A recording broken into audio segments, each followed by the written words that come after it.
Sejam bem-vindas e bem-vindos ao nosso canal. A mansão Winchester é um dos locais mais misteriosos do mundo. Houve um pacto de silêncio sobre tudo o que aconteceu em suas dependências. Mas com o tempo, descendentes das pessoas que trabalharam lá passaram a revelar novas e surpreendentes informações sobre aquele local, como veremos a seguir. Momento assustador. Produção Paulo Barros e Levi Barros. O local conhecido como Mansão Winchester é uma propriedade em estilo vitoriano. Ela foi construída desde 1884 até 1922, na cidade de San José, na Califórnia, Estados Unidos. Segundo Sarah, a falecida proprietária, desde o início da construção, a mansão passou a ser assombrada pelos espíritos daqueles que foram mortos com armas Winchester. Antes de reformar e ampliar a casa, Sarah fez questão que os funcionários fizessem voto de silêncio, ou seja, que jamais contassem aquilo que viam e ouviam dentro da propriedade. Eles aceitaram e cumpriram um acordo à risca, não revelavam nada. Afinal, Sarah os contratou pelo dobro do valor que o mercado pagava naquela época. Sarah era a herdeira da milionária Winchester Arms. A fábrica foi fundada por Oliver Winchester, um magnata das armas. A indústria era especializada na fabricação de rifles de repetição, e eles foram muito utilizados durante a chamada Conquista do Oeste. Naquela época, grupos de homens brancos e o exército marcharam para o oeste com o objetivo de tomar as terras indígenas. Para lá também foram enviadas centenas de caravanas de colonos. Empresários e políticos criaram rotas para diligências e barcos a vapor e também ferrovias. De dentro dos trens, atiradores faziam pontarias em búfalos e também em antílopes. Matavam por matar. Os animais ficavam apodrecendo nas pradarias. A invasão do Oeste foi incentivada pelo governo e apoiada pelas igrejas. Desenvolveram juntos a ideologia do Destino Manifesto. Ela pregava que os Estados Unidos foram escolhidos por Deus para formar uma grande nação e levar liberdade para todos. No entanto, aos índios foi negado o direito à cidadania. Suas terras foram roubadas. A maioria dos tratados não foi cumprida e eles foram muito enganados pelos brancos. Foram presos, agredidos, humilhados, arrancados dos seus lares e destituídos de tudo. Ficaram presos nas reservas, algo parecido com os campos de concentração. Lá, as terras não eram férteis e eles ficaram submissos às vontades dos brancos. Os que resistiam eram massacrados pela cavalaria.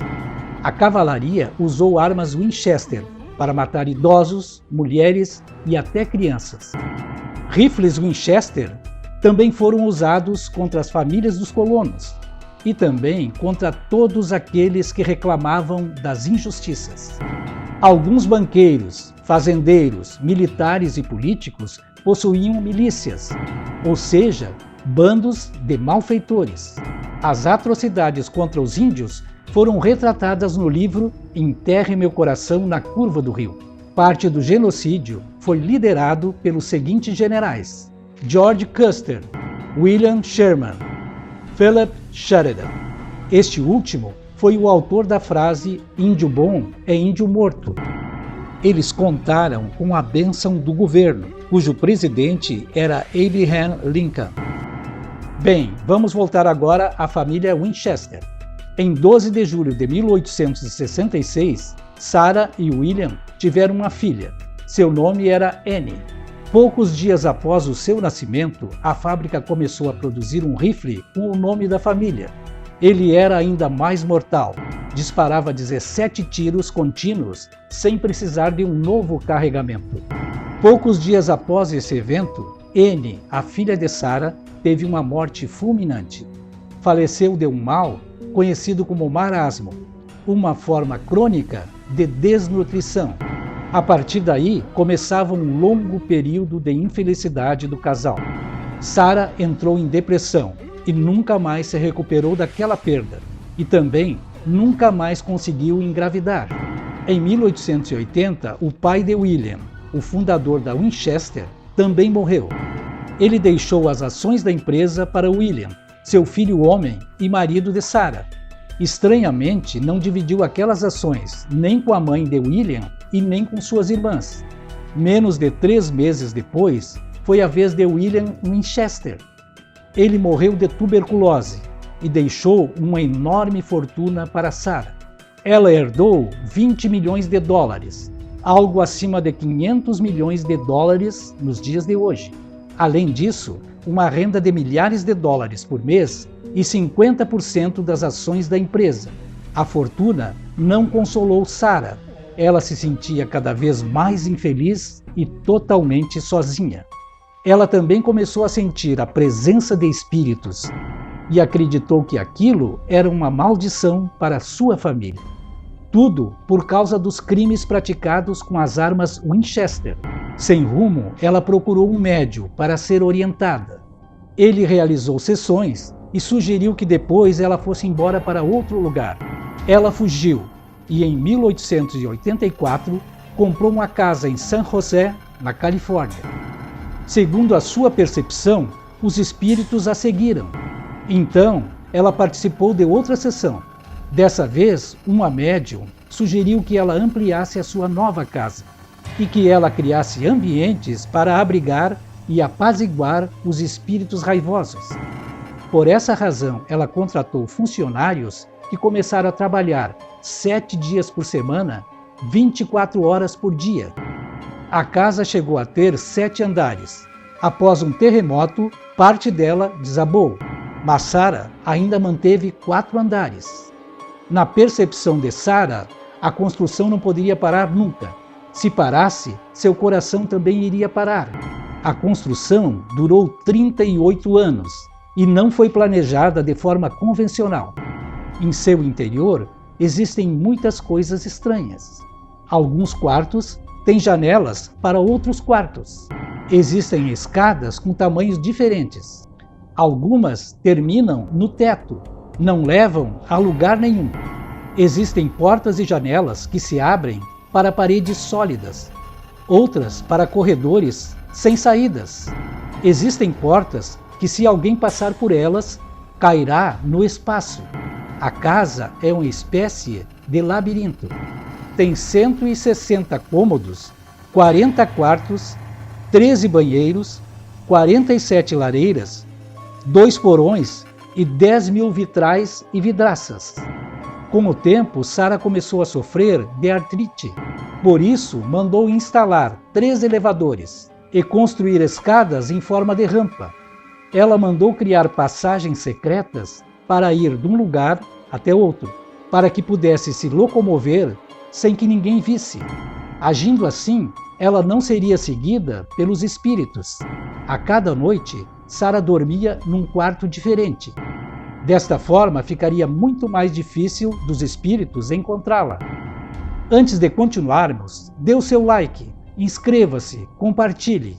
Assim, o YouTube estará enviando essas informações para mais pessoas.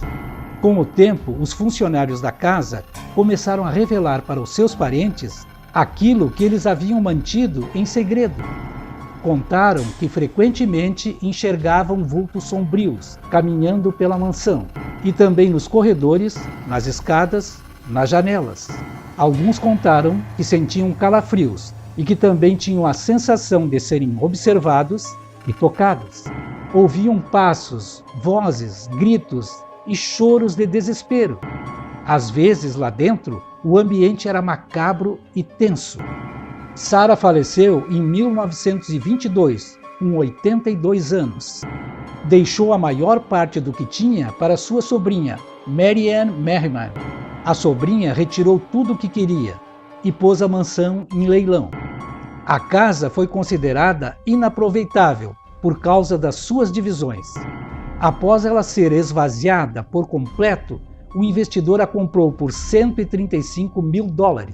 5 meses depois, ela foi aberta ao público. Hoje ela é um ponto turístico e vale milhões. Sarah e o restante da sua família estão sepultados no cemitério Evergreen, em New Haven, Connecticut, Estados Unidos.